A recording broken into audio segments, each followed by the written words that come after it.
2019. This is a regular meeting of Commissioners Court of Grimes County, Texas. It is 9 o'clock. We are at the Grimes County Annex Building, 114 West Buffington Avenue, Anderson, Texas.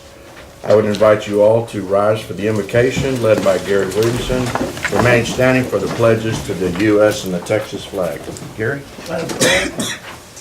Our Heavenly Father, thank you for this great day that we have today and allowing us to come together and meet for the county benefit. Look after our leaders here as they make those decisions that will benefit everybody we have around here. And Lord, please look after our first responders.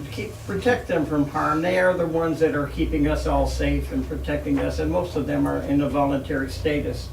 Also, Lord, look after our armed forces personnel. If it were not for that, we would not even be able to hold this meeting this day. It's in your Son, Jesus' name, I pray. Amen. Amen. I pledge allegiance to the flag of the United States of America and to the republic for which it stands, one nation under God, indivisible, with liberty and justice for all. Honor the Texas flag. I pledge allegiance to thee, Texas, one state under God, one and indivisible. Thank you. Would you be seated, please?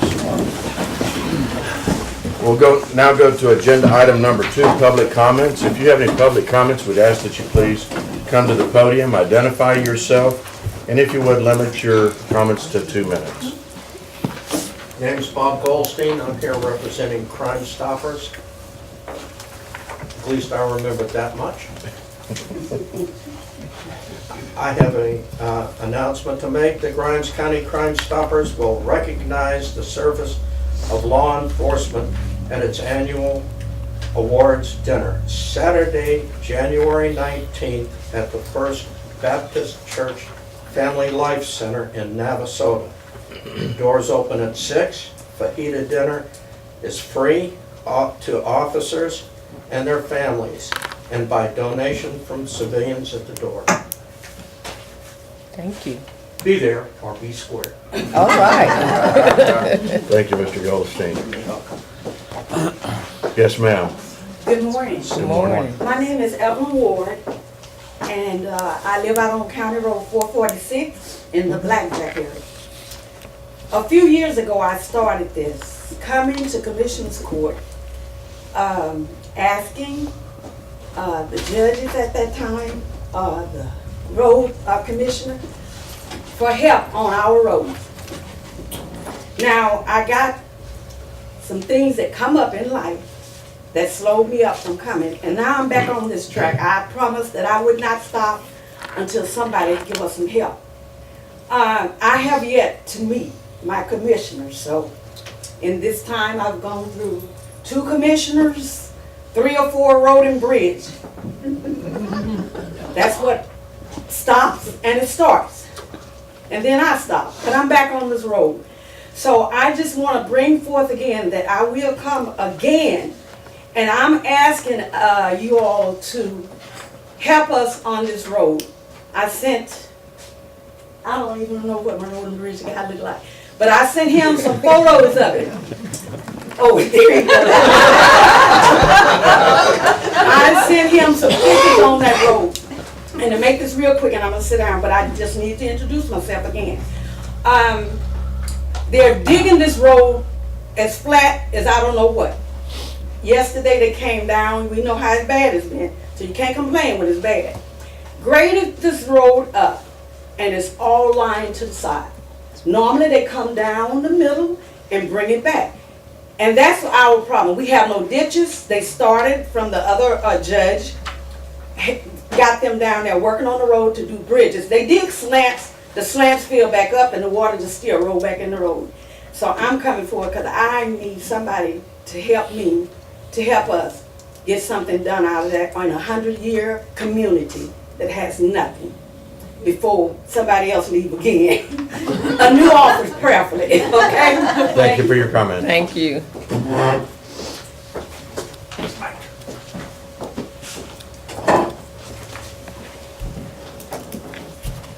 Good morning, I'm Gary Williamson, and I'm here representing the citizens of Grimes County. The issue at hand is the dump site at Anderson. Every time it rains, that becomes a mud flat down there. Just nothing but mud all the time, and then I have to go home and scrape off my shoes, and I'm sure everybody else does too. It's not raining now, so you'll probably go look at it, oh, that's okay. But somehow or other, I don't know what the configuration is of the ground, but I know that you'll never pave it, but it could use a good bit of rock or gravel, something like that on there, so that the water goes down underneath it. I have brought this up to the proper authorities, gone through the proper chain of command, but nothing's happened, so now I bring it to the public. Thank you. Thank you, sir. Just for clarity, may I ask a question? Are you talking about the garbage site right here off of Yeah, Anderson dump site. 244? On 244. Are there any other public comments? Yes, sir. Well, first, I'm Jack Sines. Could you spell your last name, please, sir? S, like in Sam, I-N-E-S. Okay. We live on a little island in Crown Ranch, this part of Grimes County. I've talked to Commissioner Dobozinski before, and whenever I ask anybody, there's no emergency service except Plantersville or Navasota. When I needed an ambulance, it was 45 minutes getting there. I talked to Kat, and I talked to you at that time, Yes, sir. and things were in the works. One, your ambulance service was lacking a lot of discipline at that time, and just this past year, one of our residents in Grimes County had problems, and an ambulance had to come all the way from College Station down to us. Now, I've heard of mutual aid and I've heard of automatic aid. Nothing seems to happen. I even talked to Kat later on, and she said, oh, we've got to set up so that if there is an emergency in Grimes County at Crown Ranch, we will airlift, we will dispatch a helicopter. Never happened. Now, am I blaming anybody? No. I want to know, everybody else says they've worked their way to the top. I'm working the other way. I'm coming to the top. And I want to work my way down, and I want to be a part of it. I understand, ma'am, you're part of that, you lead that emergency committee. Commissioner Mallett and I are liaisons. Okay. Commissioner, if I can help, if I can be a part of it, I'd like to do it. I'm not here to put anything down. Grimes County is sounds like you're all longtime residents. It's fascinating how this county survives on so little income. I mean, you make everything stretch. I come to Grimes County, I know I'm taking too long. I deliberately vote early so I can vote at the courthouse. That to me, I voted a long time, I'm 76. Coming to this courthouse, I feel more like an American and a Texan with this. I don't send in my tags to get them through the mail. Each year, I come right up here in this building deliberately just to meet the people and the people in Grimes County. You're all fantastic. I don't know how you I don't know how you survive and do what you do with the money. Now, some of these will say, well, they're not spending it. Well, all I can say, folks, is these guys are doing, ladies too. Thank you. Can I call you a guy? It's all right.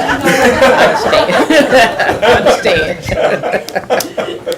But I want to be a part of the solution, not the problem, Certainly. not the complaint. I want to help. And as a citizen, maybe there's approaches I can take because I know you got Magnolia involved, Montgomery County, Grimes County. Now we have a new volunteer fire department in Todd Mission. I talked to Keith, the city manager. He also suggested coming up here, and this is where I got the names of the people. So that's all I can say. My phone number is 843-452-0650. And we live in Crown Ranch. You just gave your number, sir, to the world, because we are videotaping. Okay. Thank you for your Thank you, comments, sir. Mr. Burke. Thank you. I appreciate that. Thank you very much. Thanks for the extra time. If you hang around, I'd like to visit with you after our meeting if you have time. I will take time. Are there any other public comments?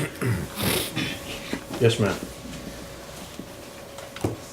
I know you, but if you'll identify yourself to the outside world. I'm Mary Nichols, I'm the county auditor, but I'm here representing the Child Welfare Board. We had a meeting last night, and in December, we had 46 children in CPS custody out of Grimes County. And only 2 of those children are housed in Grimes County. We need foster homes in Grimes County. And I just wanted to put that out there because I know that the average run of people don't have any clue of what's going on with our children.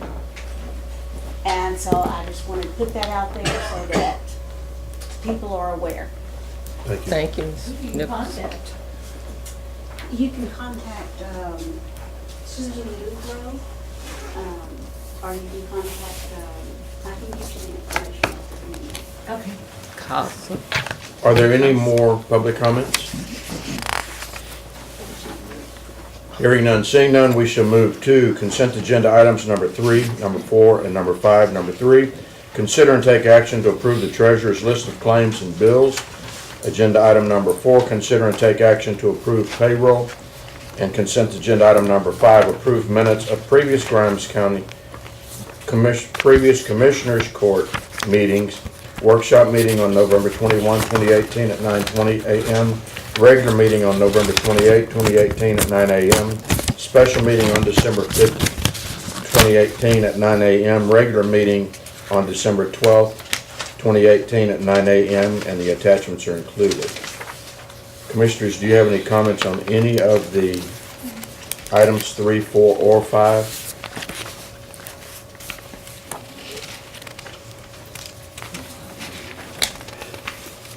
Hearing none, is there a motion? Move to approve consent agenda items 3, 4, and 5 as presented. A second. There's a motion before the court by Commissioner Mallett. There's a second by Commissioner Walker. Is there further discussion? All in favor, say aye. Aye. Opposed? Motion carries. With the court's permission, I'm going to take the liberty of bringing agenda item number 9 forward, and that is so Miss Becky Duff can get out of here and go to a conference. She's delayed her departure for that to be able to answer questions. So, Ms. Duff, if you come to the podium, discuss possible retirement of the current elections administrator and hiring schedule for a replacement elections administrator. I had a private conversation with Ms. Duff recently, and she said, Judge, I'm thinking about retiring, and I'm probably going to do it after the May election. And I said, oh, okay.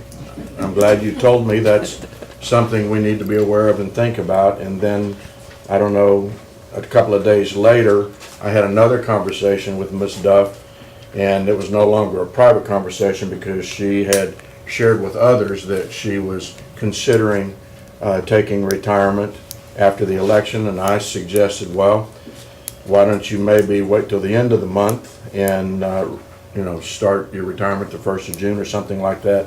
That way we would have the election done, we would have the vote canvassed, and kind of that one sealed and put away. My concern for the continuing flow of that office, the May elections currently is city and school board elections. Yes, sir. Whether we have them or not, that's still to be determined, but the date is already established by the state legislature as the time to have those. And if Ms. Duff is indeed going to retire at the end of May, 1st of June, I strongly suggest we as a court consider putting notice out right now. We're looking for an elections administrator, and I would believe that we should bring in an elections administrator far sooner than later. If each of you would take one of these, Cherie, or could you help on a distribution for record keepers? This is, and Becky, did you keep a copy of this? Those are all in out the door. All right, would you send a copy down to her? What I asked Becky to do is to put together a calendar from now through the May election, so we as a court would have an awareness of all of the things that are currently occurring, so that when Mr. Sines comes to the courthouse to vote, there is a proper election for him to vote at, along with all of the other citizens. So I would like us to have some discussion. Becky, if you have any, Ms. Duff, if you have any comments for the court, suggestions, ideas, since I got a haircut, I'm all ears. Yes, sir. Yes, sir. I appreciate the time, and what Judge Fout has said is true. I'm strongly considering retiring at the end of May, and so I wanted to let him know that I'm considering this, and if you can consider having someone in that could go through these steps and of learning how to handle. City and school is handled differently than our general and our primaries. They're all set up a little bit differently. The time length of early voting is, and things like that. Our election judges are different a lot of times, and so, Voting locations can be changed. yes, sir, and that as well. And so now's the time we start the planning and the ballot formatting, and just there's a lot of preliminary work. So yes, sir, that's I'm glad to answer anything. Elections are kind of like weddings. They take a lot of planning, and then in a few days or a few minutes, they're all over. Yes, sir, that's So true. the ceremony's over. And you're stuck with what you got. That's yes. right. Yes, That's right. absolutely. No offense to y'all. But the planning is important. I will say that the Yes. court was gracious enough in our last budget cycle, when we knew that Vanessa Brzezinski was going to move over as the county clerk, and she was unopposed. We knew that she was going to, as long as she lived, didn't go to jail, she was going to move into that position January 1, and that move has taken place. Just as a reminder, the court did say, okay, we will hire Vanessa's replacement early enough so that that individual could be schooled on what the job entails and what elections are all about. So when the November general election got there, we would have somebody that wouldn't be a seasoned veteran, but they'd have a taste of what the process was all about. Of course, some extenuating things occurred where we had a retirement out of the county clerk's office, and then we were able to move Vanessa over to that position, but we still got her replacement in early, and then Vanessa bounced back between the offices of county clerk and elections administrator when she could, and then we pulled off kind of a record-breaking general election in November. I say we, through the efforts of Ms. Duff, but if it had gone bad, she'd have gotten the credit. If it went good, she gets the credit also. So court, I wanted to bring this to your attention. I don't know if you had heard or had knowledge of it. If you didn't, you do now.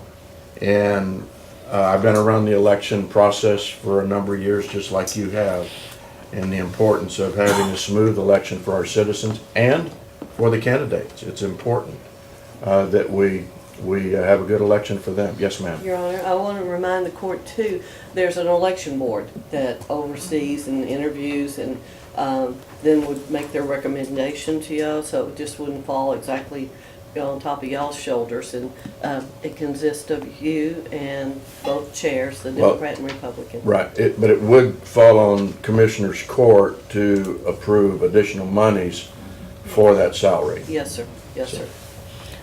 I do have questions, Ms. Duff, and I want to thank you for your years of service and how fair you've been here in Grimes County, and that's important to both parties. I want to say, I keep hearing you say you're considering. So, is there any way you might consider next year? Well, thank you. I appreciate that. But if I'm thinking about retiring, now would be the time. There's never a slow time for elections because there's always, as all of y'all that went through everything last year, we had an abundance of elections. Oh, by the way, we're going to have another one. No, we're going to have another one. And they were on top of one another. So at the moment, we don't have all these extra elections. Next year is a primary and all these wonderful things that are going to be coming. And so... that leads me to my point. Yes, ma'am. Okay? And redistricting is coming too. Yeah. All of that is coming. Yes. Do you think from now to June 1st is enough time to train someone? Because your position is so important to everyone here in Grimes County, to the state of Texas, to where we want to be confident in the person that comes in knowing as much as possible before your exit.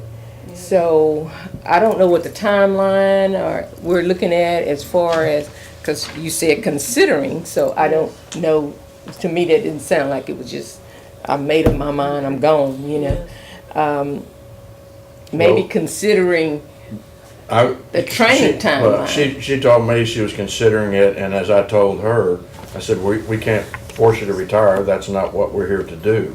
I guess we could terminate her if she didn't retire. But that probably doesn't play well in the press.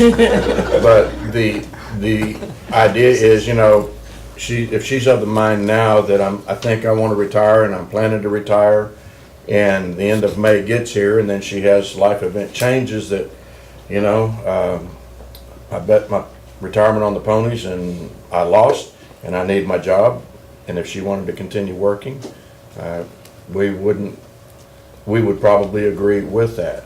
But if she's considering retiring, I think we need, as a court, to be proactive and get someone in much sooner than later, start the interview process. Well, that's where I'm going with that. Yeah. I'm saying, is that enough time to train someone? I haven't heard yet at what point you're considering hiring someone, because as most of you know, time flies. Yes, ma'am. And I know there's a lot of stuff that changes and laws you have to know when it Absolutely. comes down to elections. So I'm just asking, is that enough time? I don't know. I haven't heard yet. I see the calendar, but I don't see, and I guess that's what we're talking about. At what point will we hire, or how will we pay somebody else to come in and train right alongside of Ms. Duff? Well, my idea is, and this is only my idea of thinking in the process, that we would bring somebody in at a clerical rate. But once you then have Becky retire, then that person would promote to that position as the elections administrator. I will say, and I haven't even mentioned this to Vanessa, and this will bring her nightmares, but we do have experience still on staff, and the county clerk is a part of the election board. It's the county judge, the county clerk, the tax assessor, collector, and the Republican Party chair and the Democratic Party chair that do make up that election administrator board. So so far Vanessa has had a willingness to help. Of course, we can't tell elected officials what to do. Is that right? And she's learning a new job. Well, and right, but You know, but I guess, you know, it's kind of the same situation that Becky could win the lottery Wednesday and say, my ponies came in, I'm not waiting till May, I'm out of here, good luck and God bless. So I don't think that would ever be enough time to get someone fully trained and to cover every scenario. But as a court, I think we ought to start the ball rolling now and see if we can get see what the interest is. There might also be elections administrators in other parts of the world that would be interested in coming to Grimes County. Does the qualification for the EA, do they need to be a Grimes County resident? I don't believe that's a qualification, is it? I hate pop quizzes. I don't believe they are because they're not elected. Right. So if they're elected, they have to be a resident. But John, is that a pretty fair statement? Looks like, sorry, you have to be a qualified voter of the state. Yeah. You had to be in the state, but I didn't think you had to be it'd be nice to keep the tax money in the county if at all possible. But that's also a possibility. Well, back to what I was originally saying was, it doesn't hurt to try to still pursue an experienced, well-informed. I just thought I'd throw that out there. I hate to see you leave, but if you must, then I'm still asking how I hear you say a clerical position, but we would have to make, I guess, changes to our budget to accommodate that. And I talked to Ms. Duff. I don't think the young lady we now have is interested in the position, right? She's went through the November election and she said, absolutely not. I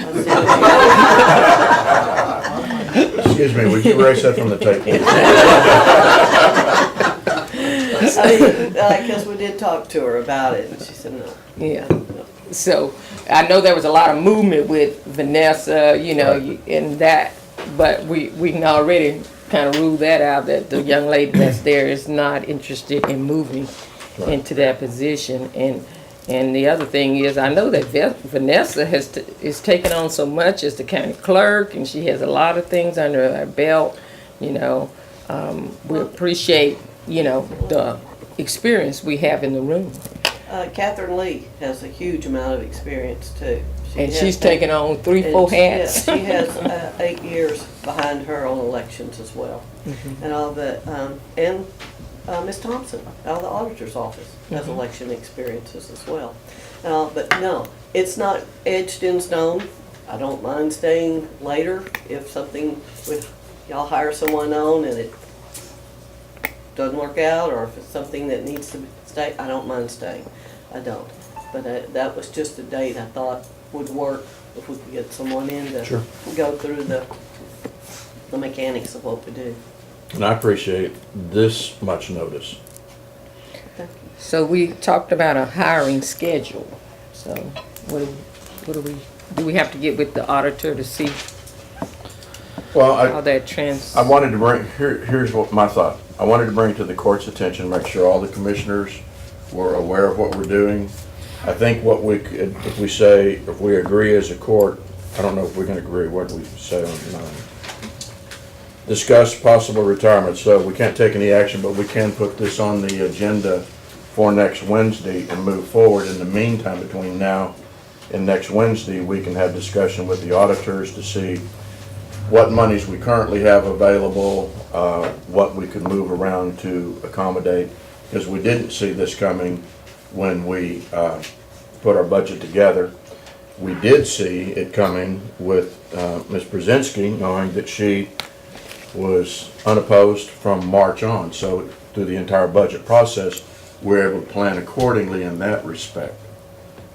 So retirements and deaths and things of that sort, we have to deal with those as they come up.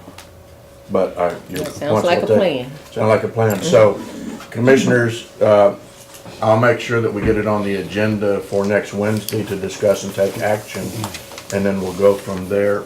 Ms. Duff, I appreciate you very much delaying your departure for conference. So, thank you. Thank you. And I apologize for the typos. You have to proof your stuff sometimes, don't you? That's all right. It worked. It gave us what we needed. Thank you very much. Thank y'all. I do have one question I thought I heard you say, and I want to hear clarity on it again. You said this position will open to the public. Oh, yeah. Okay. Well, yes. You didn't sound sure that time. It can be posted internally Yeah. for 3 days and then opened up to the public after that. Right. Or you can just open it all the way up, but knowing that employees can apply for that within the first 3 days. Okay. Or anytime. I just wanted to be clear. I was asked that question. Okay. Okay? Thank you. All right, thank you, Becky. Let's get back on agenda schedule. Let's go to agenda item number 6.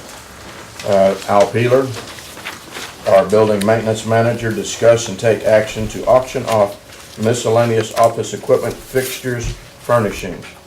Mr. Peeler, you want to give us a suggestion of what kind of miscellaneous items? Sure. So after the rush of end of budget season, we get office equipment, chairs, desks that are just, we normally do this and we get about 60, 70 bucks out of a room full of them. So it's just a normal thing. We got about 15 chairs. File cabinets. We got 2 file cabinets that, we got 3 desks, and just a lot of other junk. Normally what I do is I store it in a room and I pack it full as I can get it before I do a auction. We're out in the hallway now, so I can't pack it any. Okay. So I just need your permission to And then go we, up for, and then we have the auction firm or whatever that we typically use. yeah, gov.deals. Okay. And speaking with Mr. Peeler, I talked about stuff we had over at the other building, such as file cabinets, and many of them are in pretty good shape. And last week we were discussing how you would handle your records. I need file cabinets. So I just wanted to mention to you while Yeah. we're talking about it, he says he has 2 file cabinets now, and we have some over at the other Okay. building, so. I could definitely Could- use them. Could I ask you to put together a definitive list? Not size and everything, but I've got 2 file cabinets, I've got 3 desks, I've got 15 chairs. And let's do but let's just do a countywide broadcast of the office essentials that we have. And people that might not be aware can say, hey, let me see what you have, or this is what I need. And maybe we can utilize that more effectively. And then what's left, we can go to auction. I would, yes, if we had room. We have I- room what? To send I those? pack it into that room, and if they want the file cabinet that's way back in that, We'd be glad to get it for them, right? no. Oh.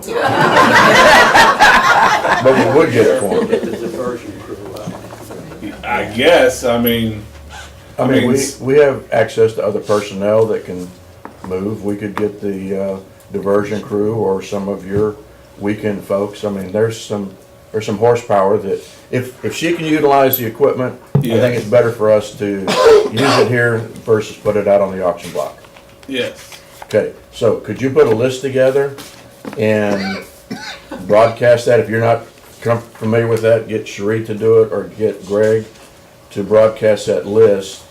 And we can let people have a week, and by next week you can put what's left on the auction block. Okay. Does that sound reasonable, commissioners, or helpful? So I'll make a motion then, if I can remember what I just said. I'll make a motion to allow Mr. Peeler to auction off miscellaneous office equipment, fixtures, and furnishings that are left over by the end of next week after we make an announcement to county employees of the availability. I second the motion. And also, if you all will, when we put this out to the county employees, if they need something that's not on that list, we have the ability to go to A&M Surplus and pick up things that they have over there. They have a lot of nice desks, and this is a good time to go over there because they just changed semesters and they buy new equipment, they buy new chairs, and there's a lot of stuff over there that's got a lot Well, of. there's a motion before the court. Okay. There's a motion before the court from County Judge Joe Faust, seconded by Commissioner Dobianski. Is there any further discussion? You got it all covered? It's all. Okay. All in favor say aye. Aye. Opposed? Motion carries. Thank you. We go to agenda item number 7, Emergency Management Coordinator David Lilly, consider and approve the grant application resolution between Grimes County and Texas Department of Emergency Management regarding hazard mitigation grant program HMGP. Funding for fiscal year 2019 with a county in-kind match of 25% of the final grant amount not to exceed $37,500 and authorize county judge as signatory. See attachment number 7. There is a revised attachment. Did we pass those out? Not to everybody, just you guys. Just to the, okay. Mr. Lilly. Yes, Judge and Commissioners. Just like we do for any grant where we apply for federal funds, we need to have a resolution to approve applying for the grant. And this is for our hazard mitigation, revision of our hazard mitigation plan. You recently approved for us to go ahead and retain Atkins as the company to help us with this process. And trying to remember her name, last name is Capps. Erin. Yes, Erin Capps is our contact with Atkins, and she sent me a sample copy of the resolution. Along with this also is a statement of intent that each one of the jurisdictions needs to sign, stating that they will be a part of this process. And I've already sent that out to all of the city mayors. Right. And also I've reached out to the ISDs to see if they want to participate in the process. And of course, the fire chiefs, I'm going to take one copy to the Firefighters Association meeting in February and have them sign that on behalf of the association, because, you know, again, it's just basically stating that they commit themselves to participate in this process. Those do not involve any kind of commitment to paying funds out, but there does need to be some discussion at some point on what the cost share would be for those participating entities in that 37.5. And that's the max that this could be as far as our 25%. But usually that can also be met by in-kind share or in-kind matches, like what we do with our grants for roads, road and bridge. We usually are able to come up with the in-kind share through labor and material and things like that. In this case, it would be the time spent on the planning process. Okay. So, but we do need at some time in the near future to have that discussion with these entities so that we can determine what their share would be. And it's not like us writing a 37.5 No. check to something. And that's the max that 25% could be, so it all depends on whether or not we get the grant and how much we get. But just in Yes, ma'am. case, you need to be prepared to... Would you identify yourself for the court, please, Ms. Murphy? Okay, Jessie Murphy with the auditor's office. Thank you. But just in case, you do need to be prepared, because it is a match. Yes. And so when we do have the fundings to provide for that, if need be, but I think the full intent is to match it by in-kind. Yes. But I do have a question about your participation agreements with the other entities. Are they agreeing to have at least 2 people on board to attend the meetings? As part of the statement of intent, it does say that they have to identify 2 people that will represent those entities. Right, so we can count their time towards the in-kind. Right. Yes.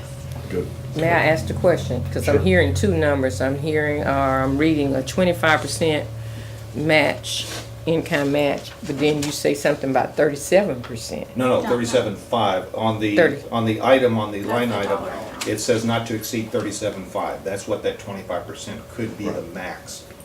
Okay, It doesn't have the actual amount on the resolution, Correct. okay. just the percentage. So based on your preliminary discussions with the other entities, do you feel like that they're willing to contribute to the end? I believe so.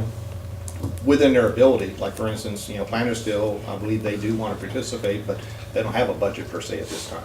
So, each one within their ability to contribute, whether it's in kind or actual money, they do want to be a part of this process for sure. And I explained to all the mayors and to the superintendents that, again, it's up to them if they do want to, but we want them involved in this process. And the key reason is that this plan, we don't just identify hazards that the county is possibly subject to or, that we're faced with. It also identifies mitigation measures to reduce the impact of those hazards And the plan plays a major part in applying for grants to address those mitigation issues that we've identified. So for these entities, especially the cities, to be able to participate in the hazard mitigation grants, they need to be a part of this to show that they've played a role in the planning process. So they have a vested interest too.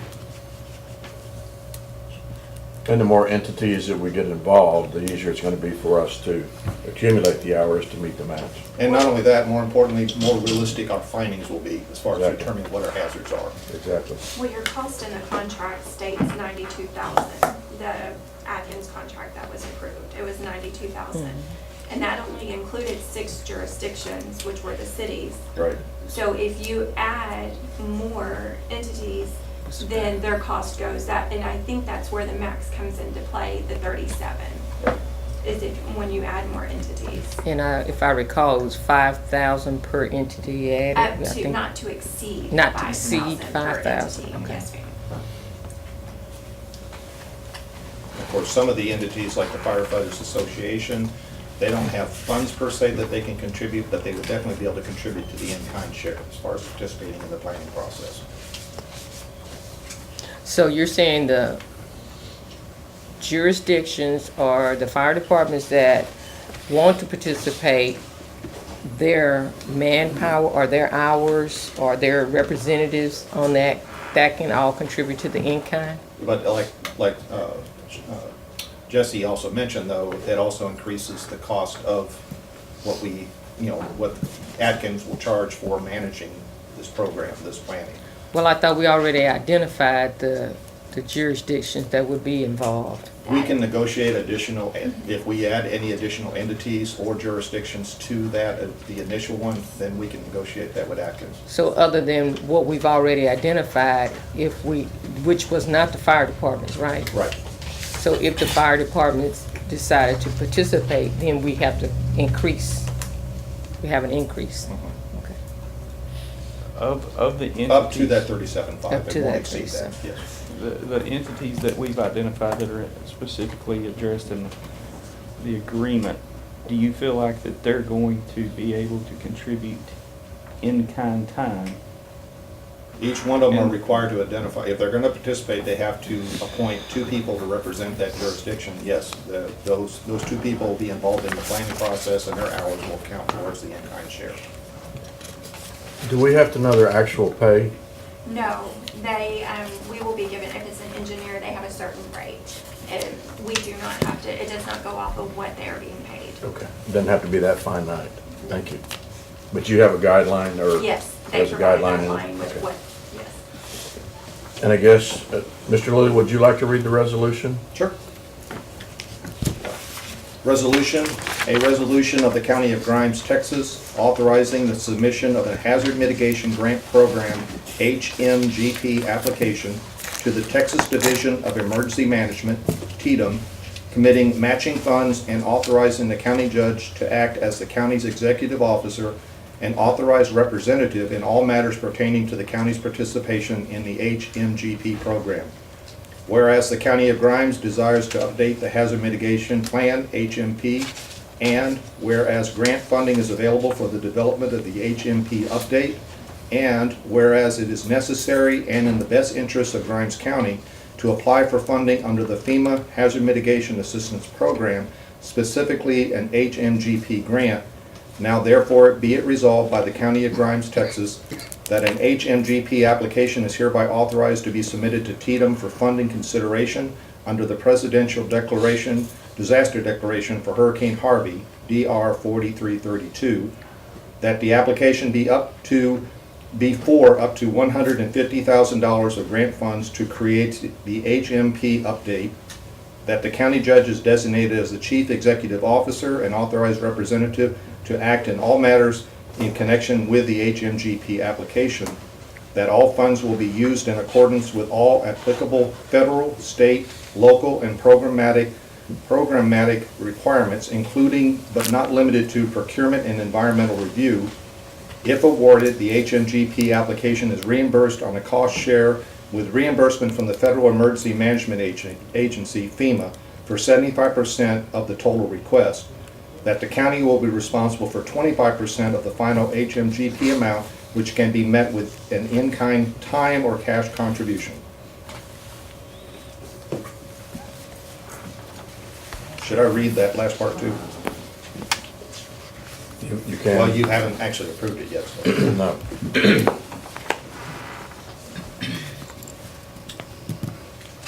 Mr. Fultz, you had time to review this. I don't have any concerns. Thank you. If there are no other questions, I'd like to make the motion, we approve the grant application resolution between Grimes County and the Texas Department of Emergency Management regarding Hazard Mitigation Grant Program, HMGP, funding for fiscal year 2019 with a county in-kind match of 25% of the final grant amount not to exceed $37,500, and authorize the county judge's signature. Second motion. There's a motion before the court on agenda item number 7 by Commissioner Walker, seconded by Commissioner Dobianski. Is there any further discussion? All in favor say aye. Aye. Opposed? Motion carries. We'll now move to agenda item number 8, Road and Bridge Engineer, Mr. Walker. Consideration of possible approval of a 3-year uniform agreement between Grimes County Road and Bridge and UniFirst Uniform Corporation. See attachment number 8. Good morning, everyone. The Road and Bridge has had a contract for provision of uniforms for the crews, which also covers a couple of the other departments, Al's folks, some of the others.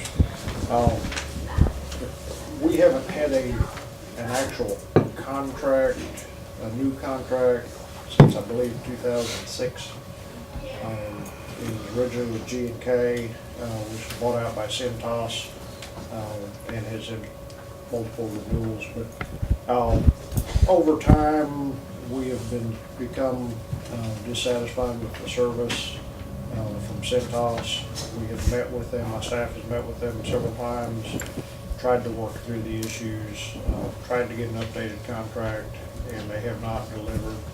So we've elected to change our uniform providers. We have a representative of UniFirst here. The county previously had a contract with UniFirst some years ago, so they're not new. There's a contract in front of you. Mr. Holtz's office has reviewed it. UniFirst agreed with the changes that we requested. This is not a contract that makes a substantial change in our costs, a few penny savings here and there on different items. It's primarily an attempt to get a little bit more responsive service as far as the handling of our uniforms. So, any questions up here that I mentioned? I know the 3 years is always a red flag, or multi-year contracts is always a red flag. The actual uniform contracts that we've had in the past, the one with G&K was actually a 5-year contract with 3-year renewals. It's a red flag, but that's the way the industry is set up. Because of the initial costs you go through up front with them to produce the badges, county logos, the names, do all the sizing and everything, it's not very efficient to have an annual contract. Okay. There were some changes on the back. Is that you, Mr. Fultz? Yes. I originally suggested some changes to Mr. Walker, and the primary concerns I had originally were that the agreement be governed by the laws of the state of Texas, and also that we remove arbitration. We've had that conversation before. I'm not comfortable with that, and I would prefer that the agreement indicate that we will agree to mediation, but if not resolved in mediation, that there will be the potential for litigation. And so I made some additional comments to Mr. Walker yesterday. So just a way to improve it. Originally, how it was changed indicated that we would go to final and binding mediation, which is not mediation. Mediation is not final and binding. It sounds just like arbitration. So We need to just make a couple of minor changes to that. Also, I would point out, and I pointed this out to Mr. Walker yesterday, in that same paragraph, which is second to last, indicates that we waive any right to a jury trial, which means essentially it would be nothing but a bench trial if we were to end up in litigation. A couple other points though, and I want to go back to the top, and I made these to Mr. Walker again yesterday, so he hasn't, I suspect, had the opportunity to request that the vendor consider making these changes. And some of these are just for note. I'm not necessarily saying we need to change the contract, but when I'm provided a contract and asked to review it, many times I want to point out the things that scare me or that stand out to me. And as long as the department or the elected official is going to undertake the obligation of enforcing the rights or recognizing they have to honor the rights of the other party, as long as I note those things, I think I've done my part, and it's up to the department head or elected official to decide whether it's a good contract or bad contract. So having said that, I would go back to the top fourth paragraph, term and renewal will be renewed automatically unless somebody gives a notice of non-renewal at least 90 days before the expiration date. As you know, with the we've already discussed today the effects of continuity or lack of continuity. We change people, and you don't have this in your system. The next road and bridge engineer may very well not know when this date is going to occur, and so it'll just renew in perpetuity until somebody wakes up and makes sure that at least 90 days before the expiration date they provide the notice. Just again pointing that out. I saw a note, Mr. Walker, about buy board. I assume there's no issue about competitive bids on this, right? This is correct. All right, and then so now go to the next paragraph, prices and payments. I don't know why this didn't stand out to me before. Hate's really a strong word, and I typically tell my kids or the people around me that it's probably disdain that you have, not necessarily hate. But I dislike when there's a provision that says there will be an annual bump, and oftentimes it's in small print, and that's what this is. There will be an annual bump, and it will be based upon CPI, or it will be 5%. Just need to know that for budgetary purposes. I'm not saying that it's a bad deal. I'm just saying that oftentimes we don't perceive, we don't catch this thing, and it happens, and it's a budgetary issue. And so obviously you as a court are concerned about whether there's going to be that increase. Now, having said that, there's a provision that says, and I've never seen a provision like this, Customer may, however, decline the additional increases or charges by notifying UniFirst in writing within 10 days after receipt of the notice that it's going to be increased. If customer declines the price increase, UniFirst may then terminate the agreement. That seems fair to me, but it requires, again, somebody being awake at the wheel and within 10 days of receiving the invoice that says, hey, it's your annual bump day, you saying, hey, we don't agree to this. Again, I just point that out. I don't know that it necessarily has to be changed. I just wanted to point that out for the court as well as for Mr. Walker. And I know Mr. Walker reviews these, so I'm not suggesting at all that he hasn't seen these, but stood out to me as a significant issue. Finally, I would say the DEFE charge, which is 1, 2, 3, 4, 5, 6, 7, seventh paragraph down. We have dealt with a similar concern when we've gone out for bid with, I think it was asphalt for somebody who got in a contract and said, hey, wait a second, diesel's gone up or gas has gone up, and we had a year-long contract or even a multi-year contract, and now we're paying more for gas or diesel than we expected to deliver these items to you. That's what this says. It says DEFE charge. Customers' invoice may also include a DEFE charge to cover all or portions of certain expenses, including delivery, environmental, fuel, or energy. Just wanted to point that out, that this may means you may all of a sudden start seeing this additional charge pop up, and doesn't necessarily say what the cap is. Fuel, for instance, says F equals fuel, or the gas, diesel fuel, oil, or lubricant expenses associated with keeping UniFirst fleet vehicles on the road and servicing its customers.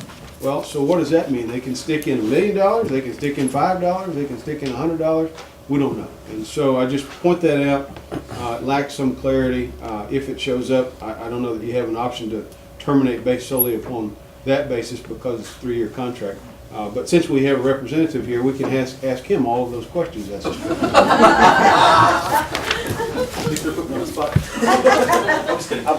Would you like me to respond? If you may, come on up. While he's coming up, we did have an opportunity to go over this latest round of comments and changes from Mr. Foltz's office with UniFirst representative yesterday. They are agreeable to the second round of changes that were presented.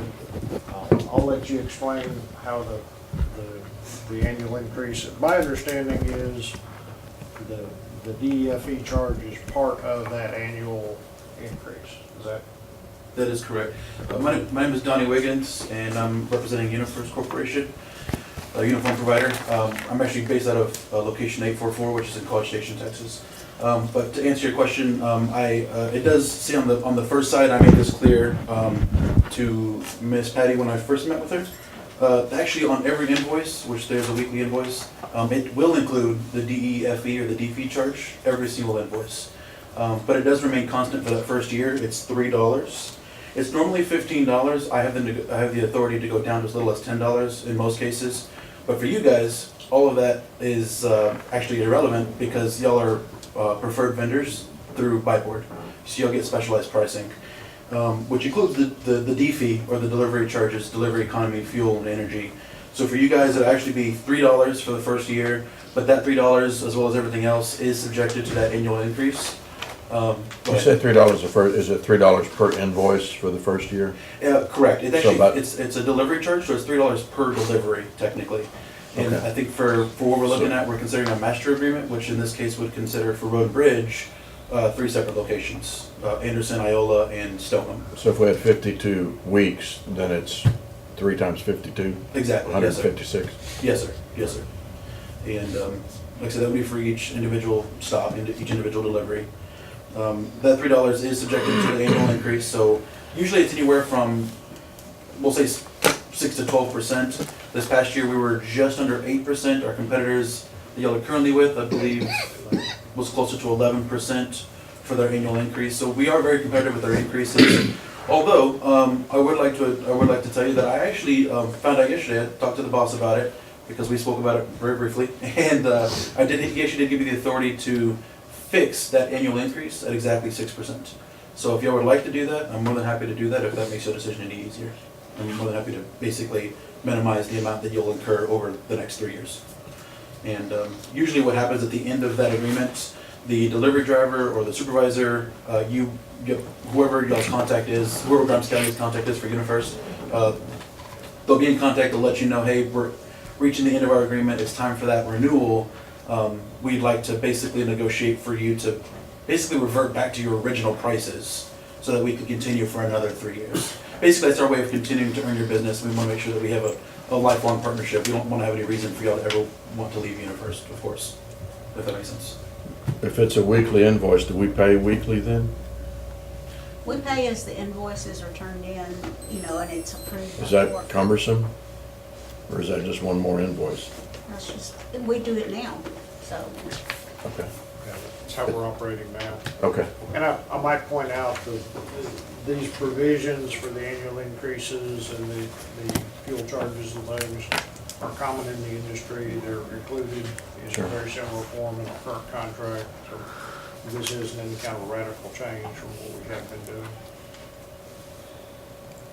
And you're comfortable with the contract, Harry? I am.